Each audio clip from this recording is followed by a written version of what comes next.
पूरी दुनिया में बौद्ध धर्म के सबसे बड़े केंद्र गया में इन दिनों गहमागहमी बढ़ गई है। मंगोलियाई सांसदों के डेलीगेशन के पहुंचने की तस्वीर है जो गया पहुंचा है। प्रोटोकॉल के तहत विदेशी मेहमानों का स्वागत किया गया। मंगोलियाई डेलीगेशन सबसे पहले डुंगेश्वरी पहाड़ी गया, जहां भगवान बुद्ध से जुड़ी एक गुफा है। वहां आधे घंटे तक पूजा अर्चना के बाद बोध गया पहुंचे विदेशी मेहमान। कोरोना काल में सबसे ज्यादा प्रभावित टूरिज्म इंडस्ट्री हुई थी। इस वजह से गया और बोध गया में भी विदेशी सैलानियों की आवाजाही पर ब्रेक लग गया था, लेकिन अब हालात सामान्य हो रहे हैं। ऐसे में उम्मीद है कि पर्यटन उद्योग की किस्मत भी फिर से चमकेगी। पूरी दुनिया में बौद्ध धर्म के सबसे बड़े केंद्र गया में इन दिनों गहमागहमी बढ़ गई है। मंगोलियाई सांसदों के डेलीगेशन के पहुंचने की तस्वीर है जो गया पहुंचा है। प्रोटोकॉल के तहत विदेशी मेहमानों का स्वागत किया गया।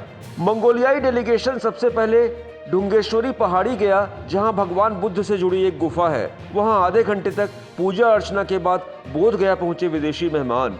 कोरोना काल में सबसे ज्यादा प्रभावित टूरिज्म इंडस्ट्री हुई थी। इस वजह से गया और बोध गया में भी विदेशी सैलानियों की आवाजाही पर ब्रेक लग गया था, लेकिन अब हालात सामान्य हो रहे हैं। ऐसे में उम्मीद है कि पर्यटन उद्योग की किस्मत भी फिर से चमकेगी।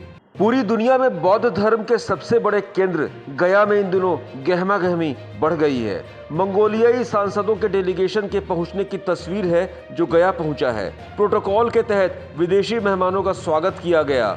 मंगोलियाई डेलीगेशन सबसे पहले डुंगेश्वरी पहाड़ी गया, जहां भगवान बुद्ध से जुड़ी एक गुफा है। वहां आधे घंटे तक पूजा अर्चना के बाद बोध गया पहुंचे विदेशी मेहमान।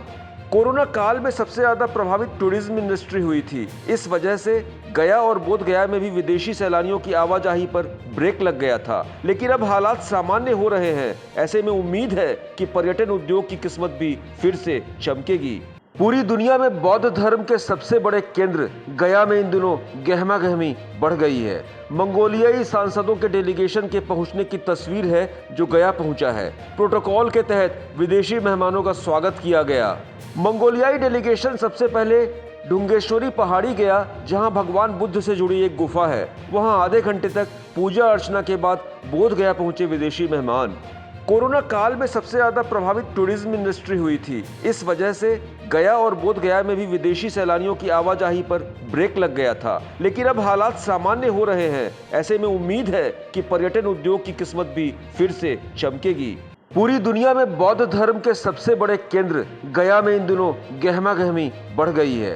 मंगोलियाई सांसदों के डेलीगेशन के पहुंचने की तस्वीर है जो गया पहुंचा है। प्रोटोकॉल के तहत विदेशी मेहमानों का स्वागत किया गया।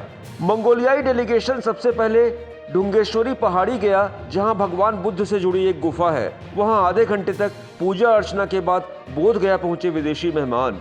कोरोना काल में सबसे ज्यादा प्रभावित टूरिज्म इंडस्ट्री हुई थी। इस वजह से गया और बोध गया में भी विदेशी सैलानियों की आवाजाही पर ब्रेक लग गया था, लेकिन अब हालात सामान्य हो रहे हैं। ऐसे में उम्मीद है कि पर्यटन उद्योग की किस्मत भी फिर से चमकेगी। टाइम एट बिहार के लिए गया से प्रशांत पप्पू की रिपोर्ट।